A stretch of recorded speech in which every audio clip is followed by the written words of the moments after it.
We're going to review the repairs performed to Robert's Nautica. Okay, so we saw some delamination here, and that means when the scrim is showing, we're missing the colored layer. However, this was not leaking. We added exterior sealant to protect that.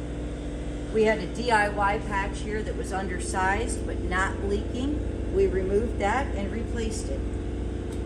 We had several areas of rub rail detachment on both the top and the bottom of the rub rail.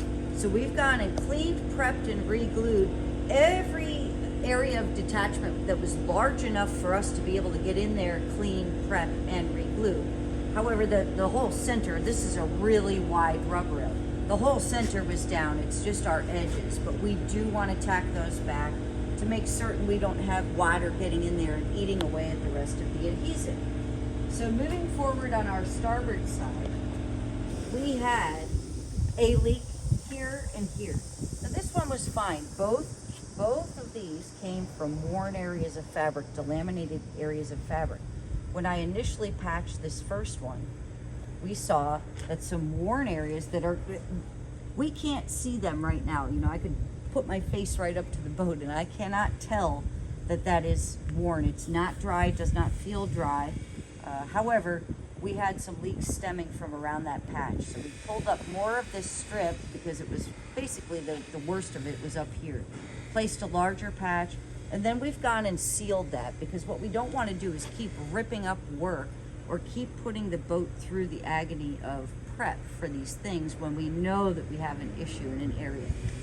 Okay, up more towards the bow here on this chamber, we had a leak near the seam reinforcing strip.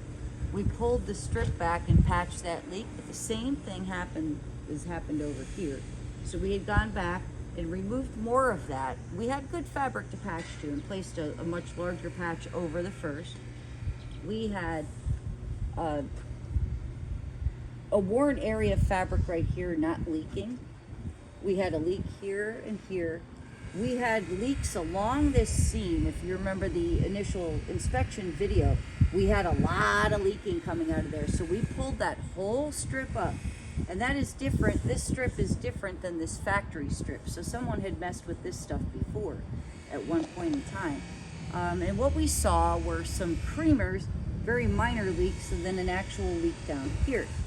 So when we patched that leak and we're getting ready to put the strip back over, we had added exterior sealant just along the seam. So if we pull up this strip, you can actually see the two pieces of fabric,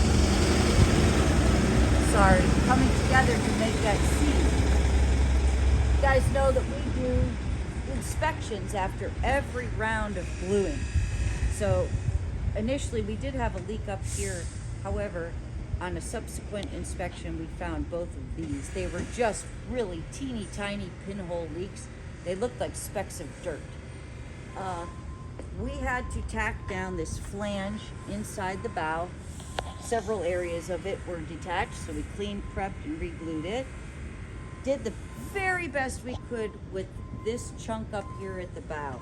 So we had some DIY here before, and you could see the old adhesive here.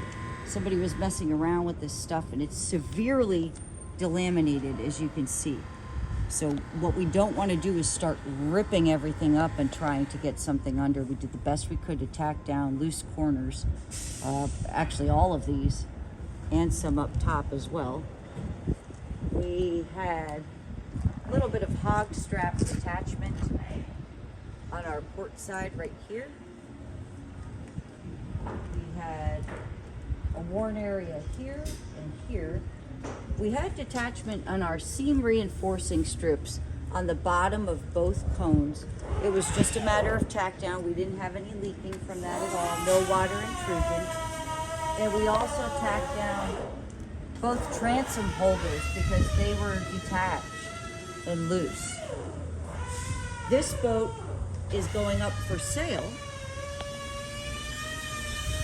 So what we really need to do before that happens is get a UV treatment on here. We want that 303 aerospace protected because every little spot that has a bit of delamination, one teeny tiny area opening up, we need to get that protected so it doesn't become a leak.